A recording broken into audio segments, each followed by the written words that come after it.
This is the Ministry of Moses, part 96. This is the Ministry of Moses, part 96. And we're going to take our text from Numbers 22, verse 30 to 35. Again, let us consider verse 30 to 35. So the donkey said to Balaam, am I not your donkey on which you have ridden ever since I have become yours? To this day, was I ever disposed to do this to you? And he said, no. Then the Lord opened Balaam's eyes, and he saw the angel of the Lord standing in the way, with his drawn sword in his hand, and he bowed his head and fell flat on his face. And the angel of the Lord said to him, why have you struck your donkey these 3 times?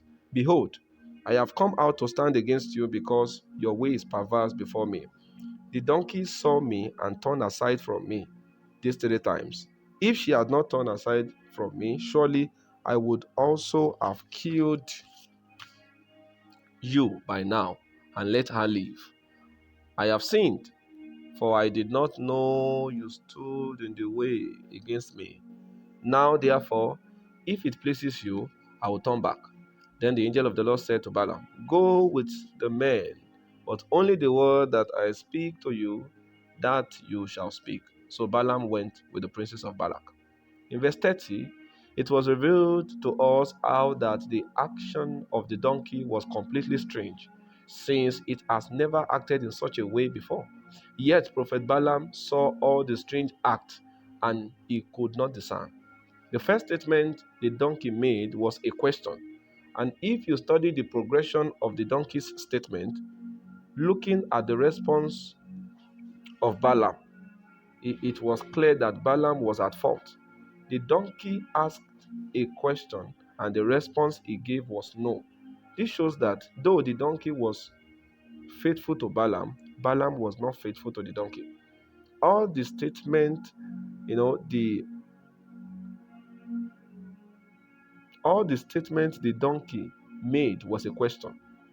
This is to show that the donkey made a statement of inquiry, and from his inquiry, it was clear that Balaam was at fault. It is also important to know that it was the Spirit of God that was speaking through the donkey. That was why, after the mission was accomplished, the donkey never spoke again. Don't be that vessel that God cannot use continually.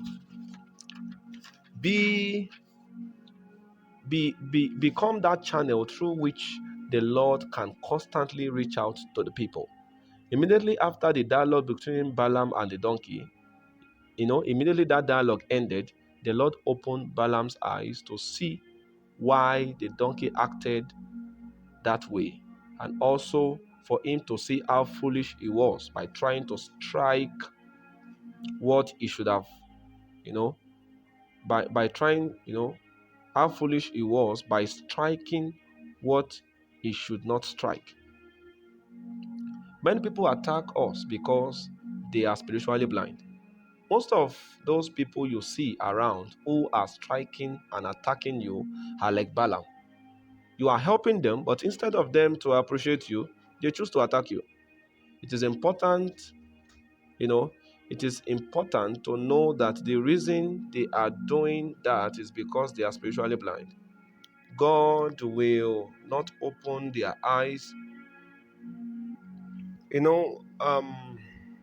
God will need to open the eyes of the people around you, just like he did to Balaam, for them to see clearly. People won't value and cherish the treasures in you until you ask God to open their eyes. Before your generation can stand and agree to worship your God, then they must have seen something uncommon about you. In verse 32, the angel of the Lord, the angel of the Lord, um, the angel of the Lord told Balaam the reason for his visit. The reason for the reason the angel stood, the reason the angel against Balaam was because his ways was perverse before the Lord. The word perverse was used to describe the condition of Balaam's ministry because initially Balaam started on the right platform of truth. But as the ministry progressed, he began to change certain truths. He suddenly began to change from truth speaking to soothsaying. He began to change from truth speaking to soothsaying. He became a soothsayer instead of a truth speaker. He began to desire to please men instead of pleasing God. In his quest to change, as the world is changing, he ended up moving away from God's original pattern for his life and ministry. It was this sudden negative change that the Lord called perverse. No wonder the Bible says, in the beginning it was not so. Balaam, the man with a divine ordination, suddenly began to operate in divination because he became perverse. May you not have the testimony of being perverse before the Lord. Now, in verse 33, a shocking revelation was unveiled to Balaam. The angel said, if the donkey had not moved backwards 3 times, then he would have killed Balaam and spared the donkey. So the donkey was indirectly saving the life of Balaam, but he did not know. He chose to react violently to the donkey who was saving his life instead of thanking the donkey, if possible. That's exactly what happens when you see a selfish man riding on a selfless donkey. When you see a selfish man riding on a selfless donkey, that's what will happen. It's just like a selfless worker who is working, for a selfish boss. No matter how the worker tries to save the company, no matter how the worker tries to save the company from loss, the boss may not acknowledge it because of his selfishness. A selfish person is self-centered. His attention is on himself as he cares less about others. The selfishness of Balaam made him struck the donkey instead of observing it. In some cases, it would take selflessness to observe. Are you there?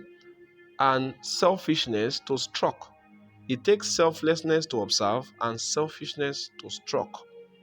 According to verse 31, it was clear that the reason Balaam's donkey did all that it did was because it was trying to acknowledge the presence of God.